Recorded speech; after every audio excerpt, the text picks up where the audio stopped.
डोंबिवलीतील देवीचा पाडा खाडी परिसर. याच ठिकाणी 3 वर्षापूर्वी एक हृदयद्रावक घटनेनं डोंबिवली हादरली. सोमनाथ शिंदे नावाच्या रिक्षा चालकाची दारू पार्टी दरम्यान दगडानं ठेचून निर्घृण हत्या करण्यात आली होती. या प्रकरणात पोलिसांनी तात्काळ कारवाई करत 2 आरोपींना अटक केली. पण हत्याकांडाचा मुख्य सूत्रधार दीपक करकडे मात्र पोलिसांच्या हाती लागला नाही. दीपक करकडे हा इतका हुशार होता की त्यानं स्वतःचा कोणताही डिजिटल ठसा मागे ठेवला नव्हता. त्याच्याकडे आधार कार्ड नव्हतं, पॅन कार्ड नव्हतं, साधा मोबाईल फोनही नव्हता. त्यामुळं त्याचा शोध घेणं पोलिसांसाठी एक मोठं आव्हान बनलं. गेली 3 वर्ष पोलीस त्याच्या मागावर होते, पण तो जमिनीतून फुटल्यासारखा गायब झालेला. पण पोलीस कधी हार मानत नाहीत. अखेर विष्णुनगर पोलिसांना एक गुप्त खबर मिळाली. दीपक करकडे नांदेडमध्ये शेतमजूर बनून राहत असल्याची माहिती त्यांच्या हाती लागली.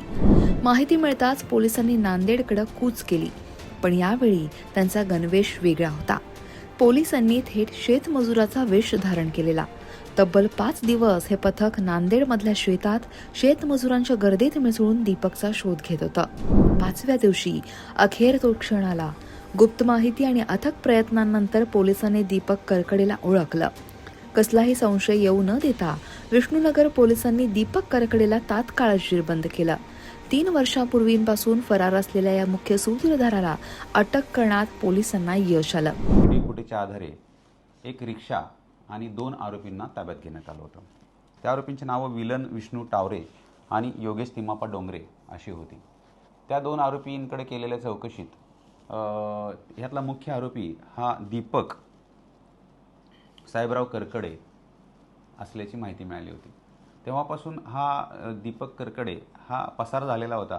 तेव्हापासून पोलीस त्याचा शोध घेत होते आणि सुमारे 2.5 वर्षानंतर काही माहिती तांत्रिक मिळाली, काही गोपनीय माहिती प्राप्त झाल्यानंतर त्याची खातरजमा करण्यात आली आणि त्यानंतर हा जो मूळचा राहणारा जो परभणीचा आहे दीपक साहेबराव करकडे हा नांदेड जिल्ह्यामध्ये एका ठिकाणी काम करत असल्याची शिवारात काम करत असल्याची माहिती मिळाली होती.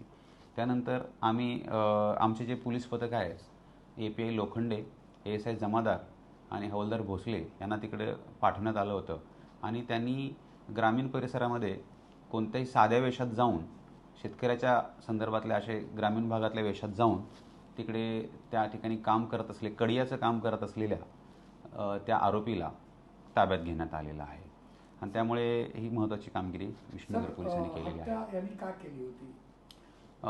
हा जो मुख्य आरोपी आहे आणि मयत इसम आहे एकमेकाचे मित्र होते आणि किरकोळ ते काही ठिकाणी ड्रिंक्स करायला बसायचे.